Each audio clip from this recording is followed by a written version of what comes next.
Pakistani education system کی اگر بات کی جائے تو بہت سارے اس میں پازیٹیوٹی بھی ہے، لیکن وی شوڈ سپورٹ. ہمیں یہ سوچنا چاہیے کہ بہت سارے ہمارے بچے جو ہیں ابھی تک اسکول نہیں جاتے ہیں. اتنی ایک میجر جو پاپولیشن ہے وہ ابھی تک ایجوکیشن کے اس چیز سے محروم ہے.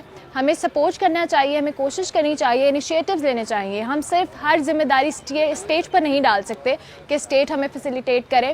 انڈیویجول یا ایک کمیونٹی کی بیس پر ہمیں بچوں کو اسکول بھیجنے پہ فوکس کرنا چاہیے، کیونکہ ایک پڑھا لکھا معاشرہ ہی آگے جا کر ایک نام بنا سکتا ہے، ملک کا نام روشن کر سکتا ہے. تو we should support our education system. And this is the book, آسان کتاب، اور یہ ایک بڑا زبردست ہے کہ جو لوگ پڑھ نہیں سکتے یا جن کو تھوڑا لٹریسی کے حوالے سے اتنی زیادہ اویئرنیس نہیں ہے، ان کے لیے ایک بڑی اچھی چیز ہے کہ جو وہ دیکھنا، جو جن سے وہ بیسک چیزیں جن سے وہ گائیڈنس لے سکتے ہیں. اس میں ایک ٹیچر بھی آپ کے پاس اویلیبل ہوتا ہے جو آپ کو 2 سے 3 سیٹنگز میں بہت جو کہہ لیں میجر اسٹیپس ہیں، جس میں آپ آئی ڈی کارڈ سے لے کر کوئی بھی ایسا پرابلم ہے جو ایک عام بندہ نہیں پڑھ سکتا ہے، کسی وجہ سے اسکول نہیں جا سکا، ان کے لیے بڑا اچھا پلیٹ فارم ہے. اور اس طرح کی بکس اور اس طرح کی گائیڈنس میرے خیال سے بہت سارے پرابلمس کا سولوشن ہے. Happy luck colours of happiness, it's a great initiative and I personally believe کہ ہمیں اس طرح کی ایکٹیویٹیز یا اس طرح کے پلیٹ فارم اسٹوڈنٹس کیا اوور آل ہر انسان کو پرووائڈ کرنی چاہیے، تاکہ ایک جو پازیٹیوٹی ہے ہمارے معاشرے میں جو لیک کرتی ہے وہ پازیٹیو امیج آئے سب کا، پاکستان کا، ہمارے اسٹوڈنٹس کا، ہماری نئی جنریشن کا.